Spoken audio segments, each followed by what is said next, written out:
What is going on, everyone? It's Eric coming at you from just outside of Hartford, Connecticut. And today we're going to look at the fourth and final segment of recapping the 2021 NHL season, as we're going to look at the East Division. And without further ado, we'll jump right in and we'll start by discussing the Pittsburgh Penguins, who finished the year with a 37-16-3 record, which was good for 77 points. Now, Pittsburgh had a better than expected season. They finished the season as the number 2 scoring offense in the league, and they had a slightly above average defense as well. Now, this was despite the fact that they dealt with multiple injuries. Evgeny Malkin, Jason Zucker, and Brandon Tanev all missed 25 or more games due to various different injuries. Now, as can be expected, Sidney Crosby led the team with scoring with 62 points. Jake Guentzel, with 57, continued to shine, and he's just looking great. Now, after some early struggles, Tristan Jarry and the rest of Pittsburgh's goaltending got on the right track and ended the season with respectable numbers. In the playoffs, the Islanders did a great job slowing down Pittsburgh's elite offense and dominating the pace of play. As a result, the Penguins struggled and were unable to move on, being upset in 6 games. Crosby and Guentzel were held to a combined 4 points over 6 games. So that right there can tell you that the Islanders are a very pesky team. We will get to them shortly. So second place, we had the Washington Capitals, who went 36-15-5 with 77 points. Now, Washington had a strong season, finishing with the league's 3rd highest scoring offense, tied with Vegas, and they had a slightly below average defense. They did have a run-in with a certain viral illness, which saw them lose players like, of course, the great 8 Ovechkin, and Ilya Samsonov and Kuznetsov. Now, they all would miss a handful of games due to this run-in with the certain viral illness. Now, Tom Wilson did manage to stay healthy through the season, but he did face a suspension for his dirty style of playing after he delivered a vicious hit. Now, Nicholas Backstrom, with 53, led the team in points. Ovechkin, he had 42 points, and he was playing well. He would have been near the top of that were it not for the illness.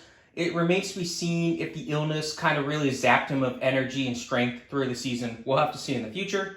Now, despite the solid finish, Washington was full of underachievers. Kuznetsov really is the one that sticks out. He managed only 9 goals across 41 games. Zdeno Chara really started to show his age, and Samsonov looked sluggish at times. Now, his performance can be explained just like Ovechkin's, and maybe even Kuznetsov due to the illness. We'll have to see how they do next year. Now, Washington they fell in the first round of the playoffs to the Bruins, 4-1, so it wasn't great. Now, Ovechkin and TJ Oshie were tied with 4 points for the high in playoff points. So in third place, we had the Boston Bruins, and the Bruins went 33-16-7, which was good for 73 points. Now, the Bruins followed up a strong season with yet another strong one. Now, Boston looks poised to stay near the top of the Atlantic once divisions are back to normal for at least a couple more years, but the Atlantic looks like it's going to be a gauntlet next year, so we will see what happens. Now, surprisingly, Boston finished as only the 14th best scoring offense, but they were the 4th ranked defense. Brad Marchand, with 69 points, easily led this team in scoring, as he continues to frustrate his opponents. Bergeron and Pastrnak both managed to provide 48 points to this team. Pasta looks like he will be the next face of Boston soon, if he isn't already. He came back from an off-season surgery that forced him to miss the first few games of the season, and he was a man on a mission. Boston's defense surprised me this year. They played very well despite losing Chara to free agency. Now, Brandon Carlo and Matt Grzelcyk both missed 39 and 29 games respectively due to injuries, while John Moore only played in 5. Tuukka Rask missed a chunk of the season due to a lower body injury, which he recently underwent surgery for.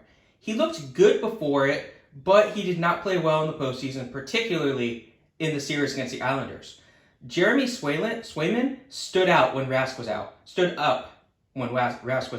and it looks like he may have a future in Boston. We will have to see. Now, Pastrnak led the team in scoring during the playoffs with 15 points in 11 games. The team managed to beat the Capitals 4-1, before being upset somewhat by the Islanders 4-2. After the season, Patrice Bergeron won the Marc Messier Leadership Award. So I keep talking about the Islanders. How did they do this year? They finished 4th in the East with a 32-17-7 record, which was good for 71 points.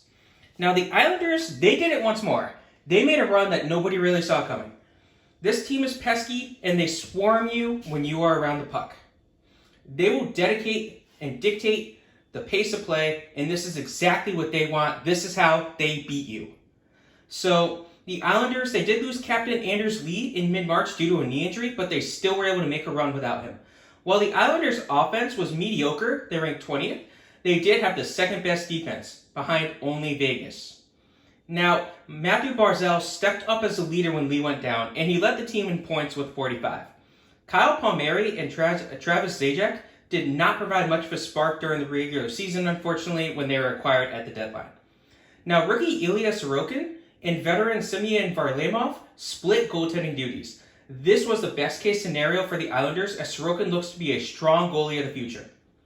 Barzal, with 14, led the team in points during the playoffs, but many other players were right behind him. Josh Bailey, Anthony Beauvillier, and Jean-Gabriel Pageau all had 13 points. Palmieri scored 7 goals, so he made up for his lackluster regular season with a strong postseason. Both goaltenders played well in the playoffs, but the veteran Varlamov was given the nod most nights.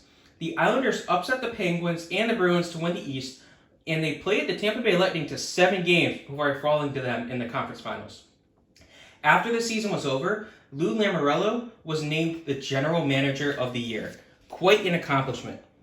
So the first team out of the playoffs in the East was the New York Rangers, who finished with a solid 27-23-6 record, which was good for 60 points. Now the Rangers had an odd season. By some accounts, they played well. By others, they were bad.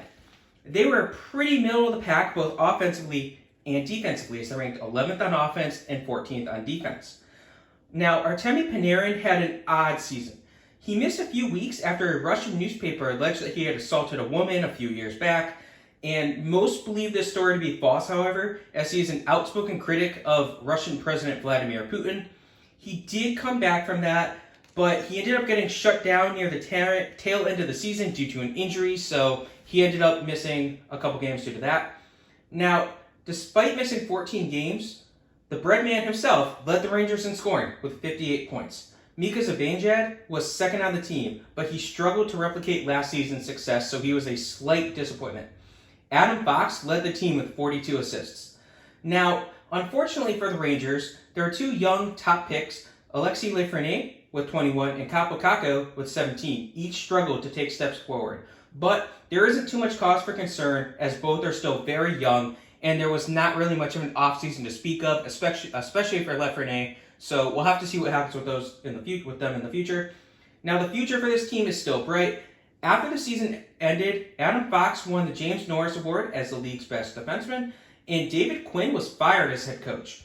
Now they would hire former Vegas Golden Knights coach Gerard Gallant to replace him, so pretty solid pickup. Now in 6th place we have my Philadelphia Flyers, who went 25-23-8, good for 58 points. So I can tell you, I can go on a rant about the Flyers season. Don't worry, I'm not going to.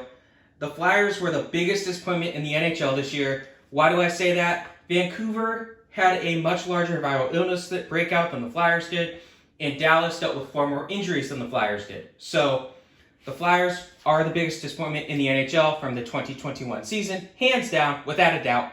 So, yeah, the team, they just looked lost all over.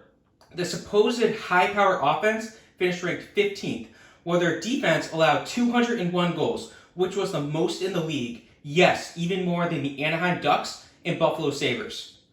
It all went downhill when Sean Couturier missed time early on in the season due to an injury. James Van Riemsdyk, Claude Giroux, and Jakub Voracek all tied for the team lead in points with 43. Coots finished with 41 despite missing 11 games. Now, Travis Konechny was a healthy scratch at points during the season. They waived Shane Gostisbehere, and then they ended up bringing him back. So it speaks volumes for some of these so-called key contributors heading into the season. Nolan Patrick didn't really contribute. Oscar Lindblom had a down year. So, yeah, he only provided 14 points. Kevin Hayes, he didn't prove to be the spark that they needed him to be. And Carter Hart was arguably the biggest disappointment of them all. He appeared to have lost his confidence as the season went on, and he ended the year on the IR. He had an .877 save percentage and a 3.67 goals against average. On the bright side, Oscar Lindblom won the Masterton Trophy for coming back from cancer, so at minimum, at least Lindblom was properly awarded the Masterton Trophy. So next we have the New Jersey Devils, who finished 19, 30, and 7, good for 45 points. Now, the New Jersey played about as well as they were expected to. They finished the year ranked as the 26th offense and 28th defense. Pavel Zacha led the team in scoring with 35 points. Jack Hughes finished second on the team with 31, and he looks like a future star.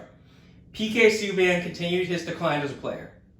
Now, Nico Hischier missed the majority of the season due to injury, but he still provided 11 points across 21 games. Mackenzie Blackwell looked decent. The Devils have a young core, but they still need some time to grow. Now, in last place, we had the Buffalo Sabres, who finished 15, 34, and 7, which was good for 37 points. The Sabres stunk. This was expected, but not for them to be this bad. It's disgusting just how bad this team is. They finished as a bottom 5 team on offense and defense. Now, the Sabres went on to tie an NHL record by losing 18 consecutive games this season. Now, you could argue that injuries played a part in their troubles, as Jack Eichel played in only 21 games due to a herniated disc. Sam Reinhart led the team in scoring with 40 points. Eric Stahl was a bit of a bust, as he only provided 10 points across 32 games before being traded. The real question about the 2021 Sabres season is, what on earth happened with Taylor Hall? Across 37 games, he provided only 2 goals to go with 17 assists. And to put that into perspective, after he was traded to Boston, in 16 regular season games, he scored 8 goals. Yikes. In mid-March, they did finally fire Ralph Krueger as their coach. Assistant coach Don Grottino was named the interim coach, and he has since been hired as the full-time coach. So, you may be wondering, how did I predict the East was going to look heading into the season? I was way wrong, that's all I'm going to say. I had Boston as the 1 seed, Philadelphia as the 2 seed, I was way off on that one, the Islanders as the 3, Pittsburgh as the 4, Washington as the 5, the Rangers as the 6th, Buffalo as the 7th, and New Jersey as the 8th. Now, if you watch that video, you'll see I was talking up some of the free agent acquisitions like Taylor Hall for Buffalo, but yeah, clearly that one didn't work out. But I hope you guys enjoyed this, and hopefully the next upcoming season will be better. Stay tuned to the channel if you are interested. We will be doing some videos when we get to the expansion draft, and of course, the free agency frenzy when that starts. Have a good rest of your day.